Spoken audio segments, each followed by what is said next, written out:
안녕하세요. 자, 더 배움 검정고시 한국사 강의를 맡고 있는 명재민입니다.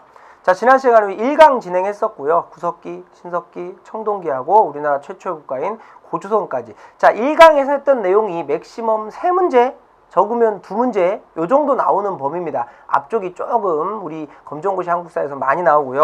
자, 오늘은 15쪽에서 철기시대하고 부여고구려 옥조동의 사만이라는 철기를 바탕으로 태어난 나라, 그 다음에 이제 드디어 고구려 백제 신라, 우리가 흔히 말하는 삼국시대의 특징 같은 걸 한번 보도록 할게요. 자, 일단 지난 시간에 구석기, 신석기, 청동기, 철기. 자, 그러면 구석기에서 신석기 넘어올 때 제일 중요한 건 뭐라 그랬죠? 신석기 혁명, 농사와 목축을 해서 정착생활.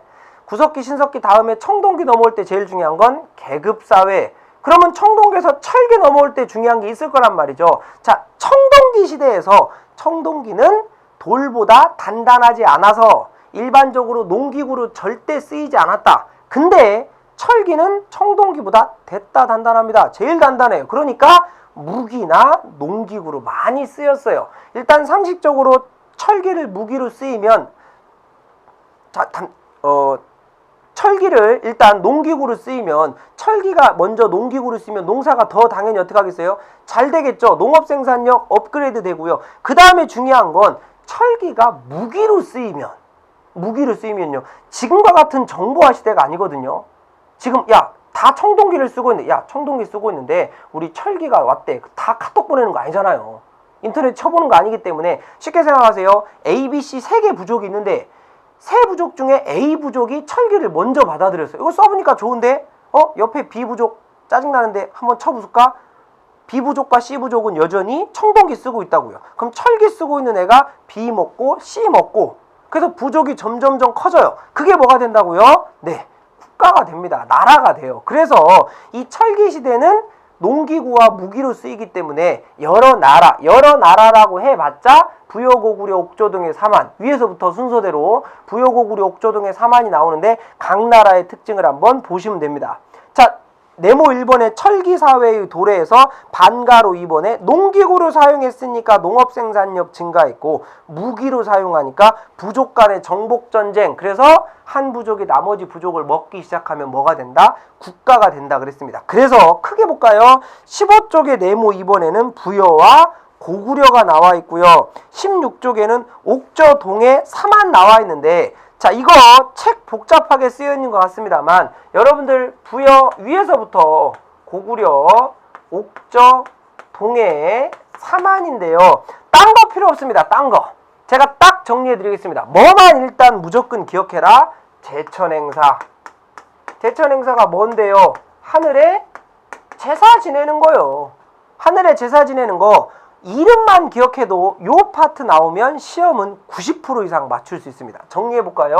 부여는 12월에 영고, 고구려 10월에 동맹, 옥저는 유일하게 제천행사가 없고요.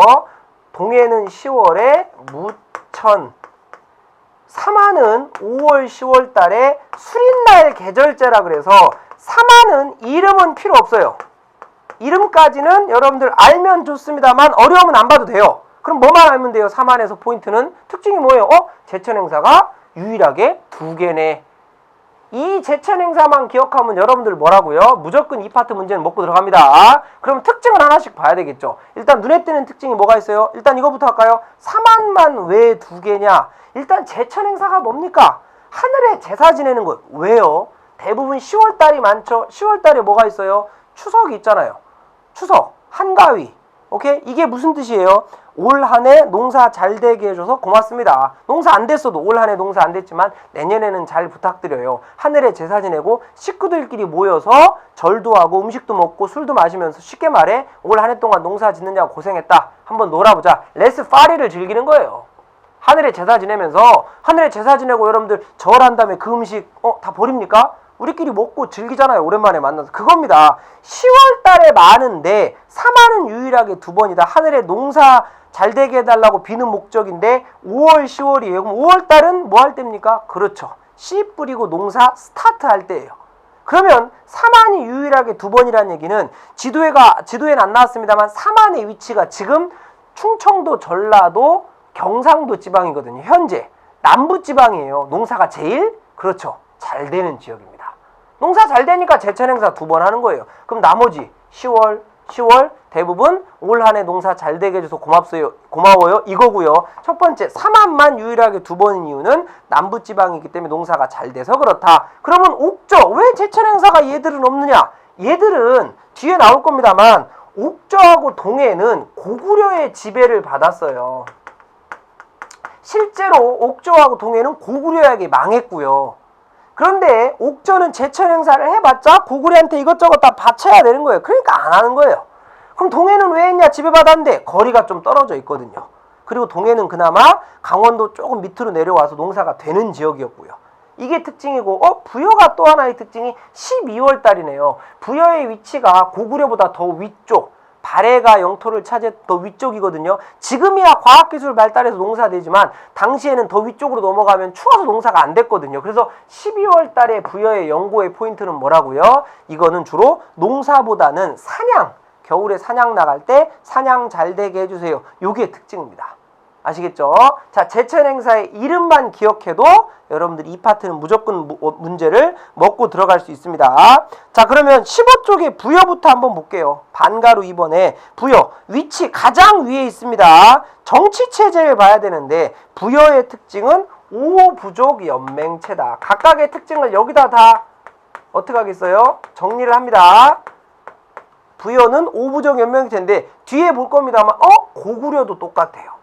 그럼 5개 부족이 연맹했다는 얘기는 왕권이 강하다 약하다? 약한 거예요. 왜? 5개 부족이 돌아가면서 왕을 했거든요. 왕권이 강할 수가 없어요. 두 나라의 특징입니다. 그 다음에 부여는 지방이 중앙은 왕이 다스리고 지방은 마가, 우가, 저가, 구가. 마가, 우가, 저가, 구가는 페이지 넘어갔습니다. 16쪽. 마가, 우가, 구가, 저가는 가축의 이름을 딴 거예요. 그래서 부여라는 나라는 아까 제천행사도 뭐 때문에 가능했다고요? 이거 하늘에 제사 지내는 이유가 사냥 때문에 그랬고 그 다음에 각 부족을 통치하는 그런 이름이 가축의 이름을 땄기 때문에 동물, 가축하고 상당히 상관이 있습니다. 자, 풍습은 제일 중요한 건 12월 연고. 대딱 크게 동그라미 아예 그냥 형광펜으로 딱딱 칠해 놓으세요. 부여 12월 연고. 그 다음에 순장 아시죠 여러분들? 같이 물어 뭐예요 이거 여러분들? 가끔 순장 설명하면 우리 조폭 영화에서 땅 파갖고 안돼 이거 말고 그건 뭐 조폭 영화에서 나오는 거고요. 이 땅 니 왜 파는 줄 아냐? 니 묻으려고 판다 이런 거 말고 조폭 영화에 나오는 거 말고 당시에 이제 고구려 백제 신라 무덤도 정리하겠습니다. 무덤이 굉장히 컸잖아요. 무덤이 쉽게 말해 방 같은 걸로 되어 있어요. 그러면 순장이라는 것은 뭐예요? 그 왕이라든가 귀족이 죽었을 때 왕과 귀족을 따르던 사람의 그 신하라든가 노비 같은 사람들을 같이 묻고 밖에서 문 잠고 흙으로 덮어버리면 안에서 며칠? 아니죠. 몇 시간 지나면 이제 공기 안 통하니까 죽겠죠. 말도 안 되는 건데 당시에는 왜 이게 가능했어요? 지배자가 죽으면 그 지배자를 따랐던 사람들은 너는 죽어서도 그 지배자를 모셔라 이런 거고 이게 나중에 이제 6세기 때 신라 지증왕 때 가면 순장 풍습이 금지가 됩니다. 자, 형사 취수제 뒤에 고구려도 있습니다만 지금 생각하면 말도 안 되는데 형이 죽으면 형수님을 동생이 데리고 사는 거예요. 이거 나중에 이제 매매혼 때문에 그런 거니까 혼인풍俗에서 보면 되고요. 자, 특산물 보고 부여는 나중에 고구려에 흡수됩니다. 자, 고구려 봐야겠네요. 고구려도 안 나왔습니다만 고구려의 특징 아까 뭐라 그랬어요? 5부족 연맹체입니다. 고구려도요. 왕 아래 상가, 고추가 이런 가들이 대부분 다스렸으며 정복전쟁 했고 자, 풍속 역시 형광펜으로 대딱 크게 10월 동맹 10월 제천행사 동맹 그 다음에 고구려에서 나오는 게 고구려하고 옥저하고 나오는 거 요걸로 제가 정리할게요. 고구려하고 옥저의 특징은 뭐가 있었다? 혼인풍습이 있었는데요. 고구려의 혼인풍습은 서욱제라는 거예요. 이렇게 말하면 서욱이 뭔데요? 어렵지만 쉽습니다. 뭐예요? 대릴사위제라는 거죠. 남자가 여자 집에 가 사는 거고 그럼 옥저는 뭐예요?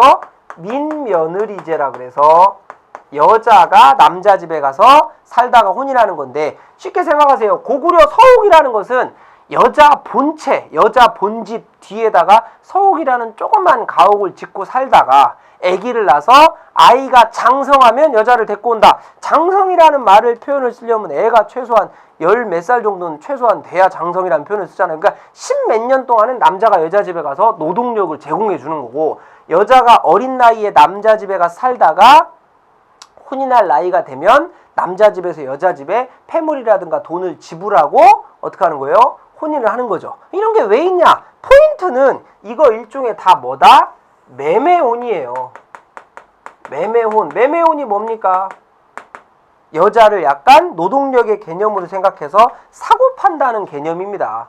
즉 남자와 여자가 혼인을 했는데 여자가 혼인한 다음에 남자 집으로 바로 가면 남자 집은 노동력이 플러스 1이 되니까 좋겠죠. 근데 여자 집은 노동력이 마이너스 1이 되잖아요. 그럼 그거를 남자 집에서 여자 집에 어떻게 한다? 메꿔준다는 의미가 강한 거죠. 요거를 기억하셔야 됩니다. 매매혼. 조금 약간 다른 얘기입니다만 요즘도 엄연히 따지면 매매혼, 국제결혼, 다문화 가정들이 조금 많아지잖아요. 시골뿐만 아니라 도시에서도 많아요.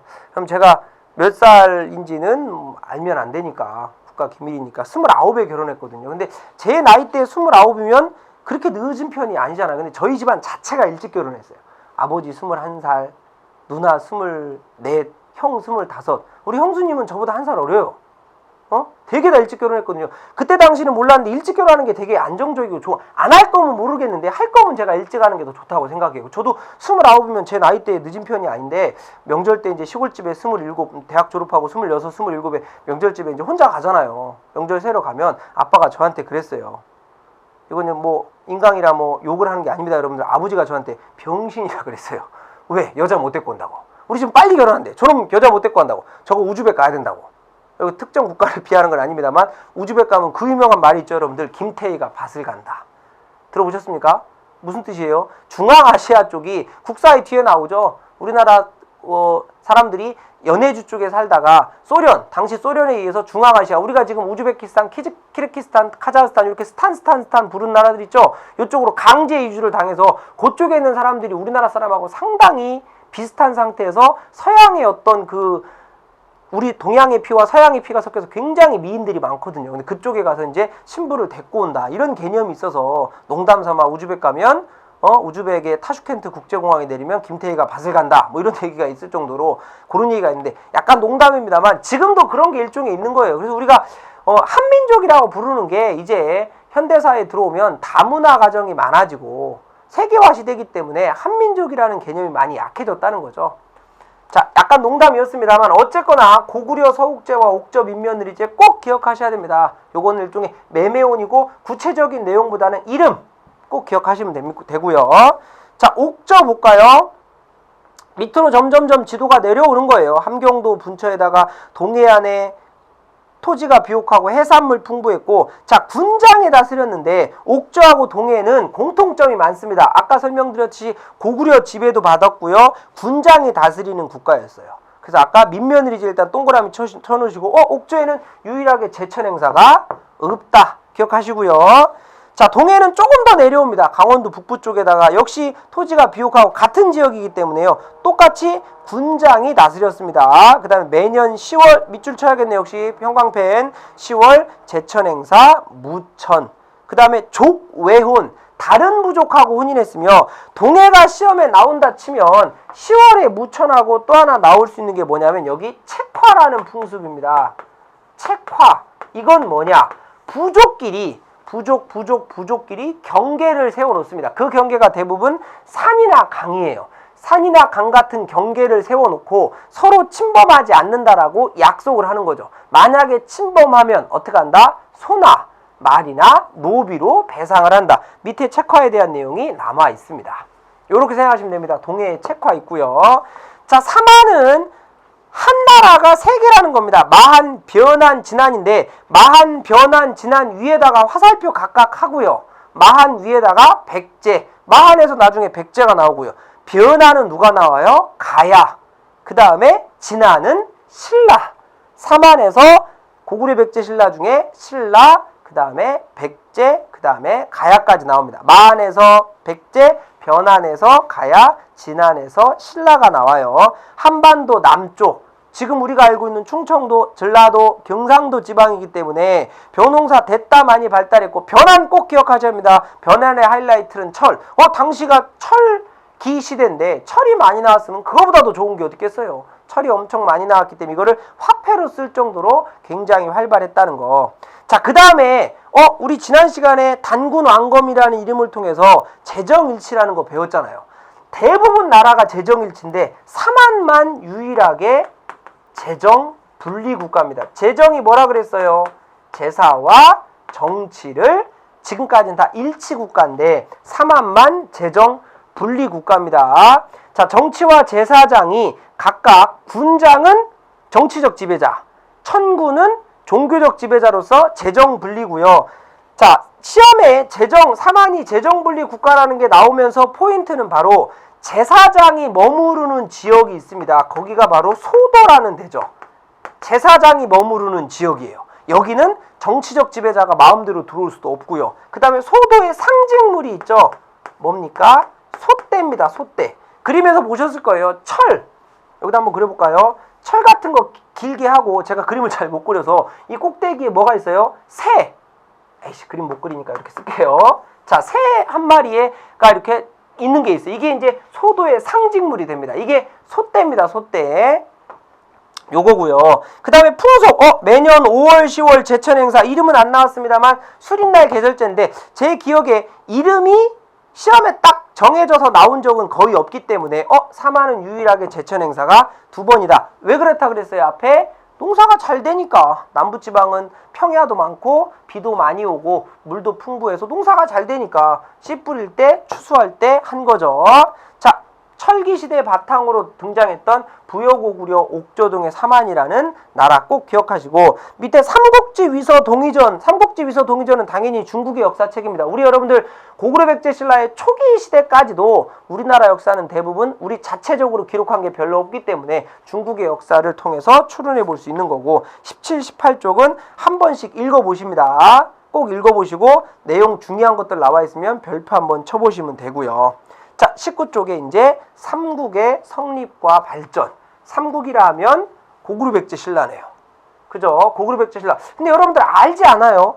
방금 제가 사만 중에서 변환해서 가야가 나왔다 그랬는데, 그러면 고구려 백제 신라면 분명히 가야라는 나라도 있어요. 왜? 가야가 6세기 신라한테 먹히기 전까지는 뭐예요? 가야라는 나라가 분명히 지금 현재 경상남도 김해지방 그 부근에 분명히 있단 말이에요. 그럼 왜 사국이라고 안 하고 맨날 가야 서운하게 삼국이라고 하느냐? 왜? 국가의 발전 단계가 달랐기 때문이에요. 국가의 발전 단계요. 우리가 이 삼국할 때 가장 중요한 거, 여러분들 역사, 전근대사에서 특히 제일 중요한 건 무조건 이겁니다. 중앙, 집권. 뭔 소리냐? 하나씩 풀어볼까요? 권력이 집중됐다, 중앙으로. 그럼 중앙이 어디예요? 왕이죠, 왕. 이거 됐다 싶습니다. 요걸 바꿔놓으면 바로 무슨 국가? 왕권 강화죠. 왕권 강화. 왕의 권리가 강화됐다는 건데 왜 가야 하다가 갑자기 이거 하느냐? 왕권 강화 국가고 이걸 우리가 고대 국가라고 부르는데, 결론만 말씀드리면 고대 국가로 발전했던 나라는 고구려, 백제, 신라 세 나라밖에 없고, 고구려, 백제, 신라하고 같은 시기에 남부지방에 존재했었던 가야라는 나라는 왕권 강화 국가, 고대 국가 이전에 무슨 나라?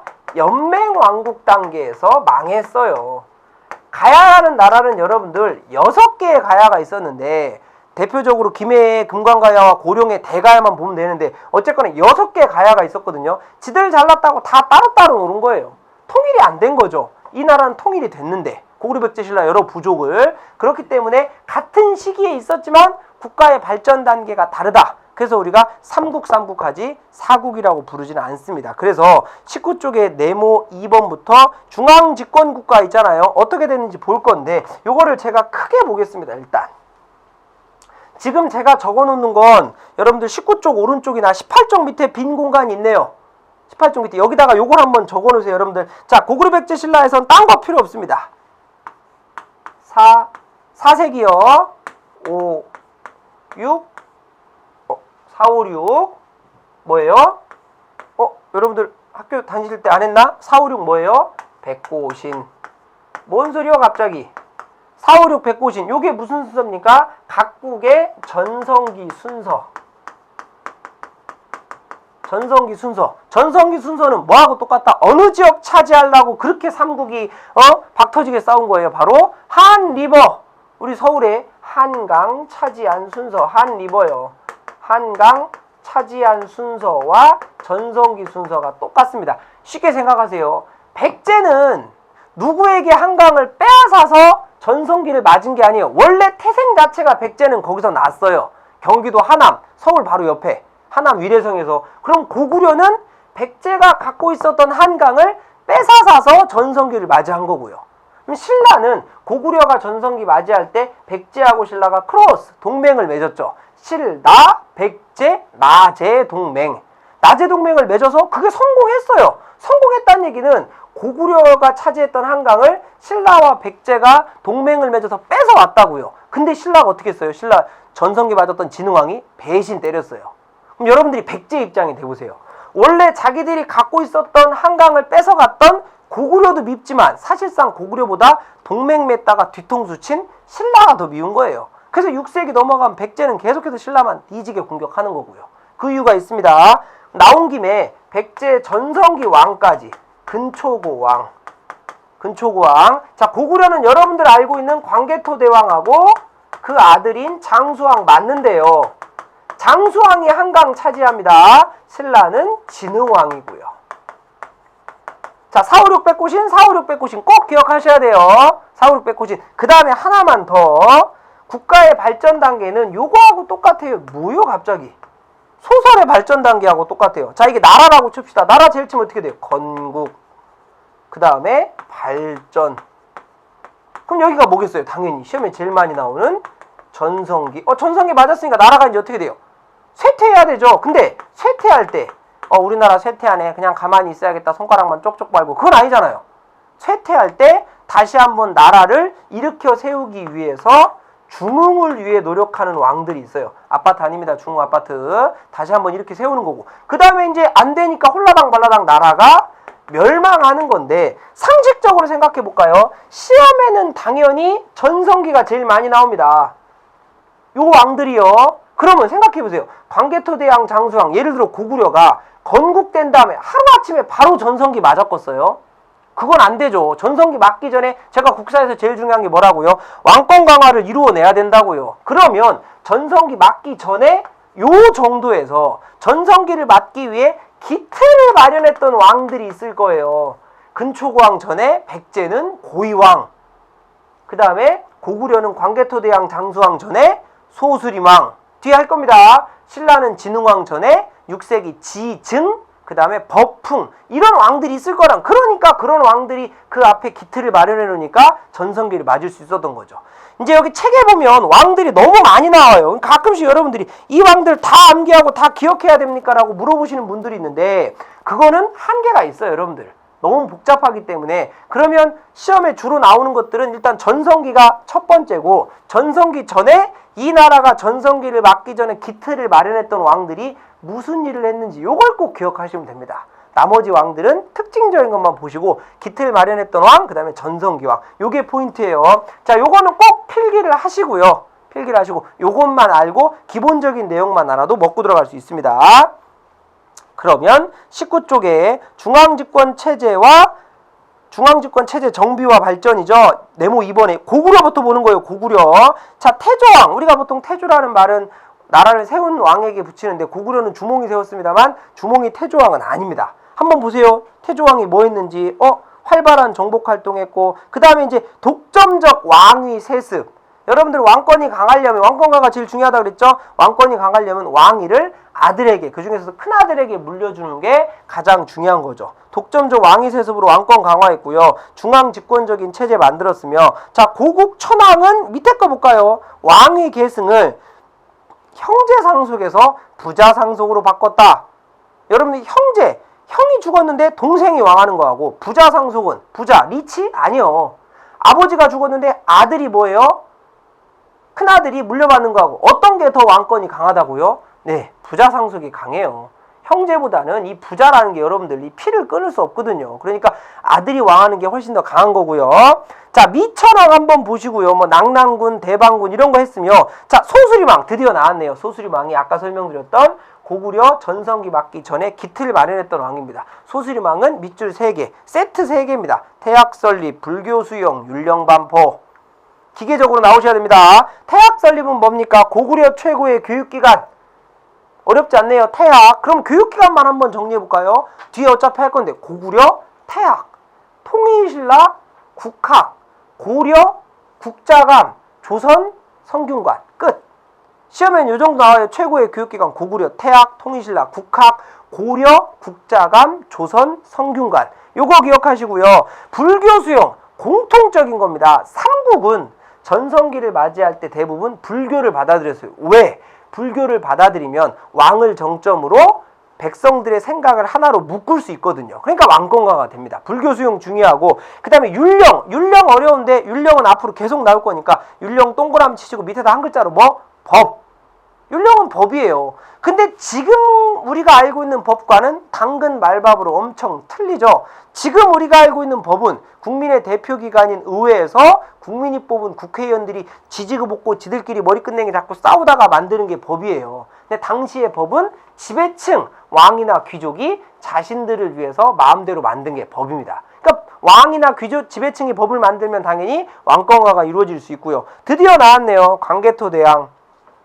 여러분들 광개토대왕이 5세기라고 되어 있습니다만 4세기 말부터 왕을 했어요. 일단 만주지방에 주로 광개토대왕은 위쪽 광개토대왕 위쪽으로 대규모 정복 사업을 했고, 이때 백제를 압박해서 한강 이남으로 백제를 몰아냈으며 이제 장수왕이 한강 차지하고, 그 다음에 기억하는 게 신라에 침입한 왜를 격퇴했다를 기억해야 돼요. 이게 아까 4세기 말 5세기 초인데 요거 신라에 침입한 왜구를 격퇴했다. 그럼 신라를 도와줬다는 얘기니까 요거를 어차피 해야 되니까 살짝 넘어가서 22쪽에 네모 2번에 보면 중앙집권 체제 어느 나라 신라 나와 있는, 신라가 왕이 4명밖에 없어요. 아니요. 됐다 마는데 사실상 시험에 이렇게밖에 안 나오는 거죠. 그럼 내무랑이 4세기가 있고 6세기에 전성기 맞았던 진흥왕 전에 지증 법풍이 기틀 마련한 건데 4세기 내무랑 때문에 여기 온 거예요. 딴 거 다 필요 없고 세 번째 점에 4세기 내무랑, 자, 고구려 광개토대왕으로 왜군을 격퇴했다. 요게 무슨 얘기냐? 신라의 위치가 여러분들 지금 신라의 천년수도 경주, 옛날 이름 금성이요. 울산 옆에 부산 바로 위에요. 일본하고 가깝잖아. 일본이 쳐들어온 거예요, 왜구가. 근데 신라가 힘이 약해서, 왜? 신라는 6세기 전성기니까 4세기 때문에 힘이 그렇게 강할 때가 아니니까 일본이 쳐들어왔는데 신라 내무랑이 혼자 막지를 못하니까 4세기 말에요. 그때 한참 전성기를 맞이하려고 꿈틀꿈틀 대고 있었던 위쪽의 고구려 광개토대왕에게 헬프미를 요청했고, 광개토대왕이 그래? 일본 쳐들어왔어 내무랑? 알았어, 내가 쿨하게 도와줄게. 5만 군사를 보내줬다는 거죠. 세상에 공짜는 없어요. 광개토대왕이 도와줬으면 고구려가 신라를 정치적으로 압박했을 가능성이 크고요. 실제로 고구려가 신라를 정치적으로 간섭했고요. 지금 설명드린 게 두 가지의 기록이 되어 있습니다. 신라 쪽에서는 동그라미 시칠까요? 밑에 아까 22쪽에 호명 그릇에 표시가 되어 있어요. 호명 그릇 바닥에 봤더니 광개토 대왕 지태왕 이렇게 써있다든가 한자로. 그렇다는 얘기는 뭐예요? 내무랑이 도움을 요청해서 광개토대왕이 쿨하게 5만 구사 보내서 도와줬다. 이게 딱 나와 있다는 거고요. 요게 신라 쪽에만 있는 게 아니라 고구려 쪽에도 있는데요. 바로 광개토대왕 릉비에 기록돼 있다. 광개토대왕 릉비는 아들인 장수왕이 세운 거예요. 아들인 장수왕이 아버지의 업적을 기르기 위해서 이것저것 써놓으면서 우리 아버지가 자랑스럽게 신라 내무랑 아저씨가 도와달라고 하니까 우리 아버지가 5만 군사를 쿨하게 보내주셔서 일본 땅 물리치셨어. 광개토 대왕릉비에 딱 기록돼 있다는 거죠. 요거 기억하시고 다시 앞으로 와서 19쪽에 광개토 대왕 4세기 말 5세기 넘어가서 드디어 고구려의 뭡니까? 전성기를 맞는 장수왕.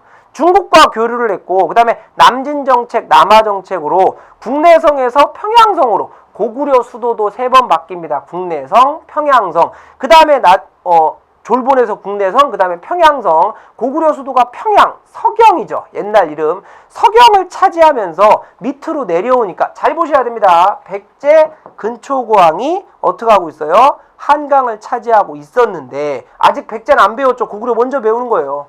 백제 근초광이 한강 차지하고 있었으니까 고구려 장수왕이 백제를 몰아내고 어떻게 한 겁니까? 한강을 차지한 겁니다. 그럼 여기서 이제 백제는 안 배우더라도 상식적으로 한강 뺏겼으니까 밑으로 어떻게 할 수밖에 없다? 쭉쭉 내려갈 수밖에 없는 거고요.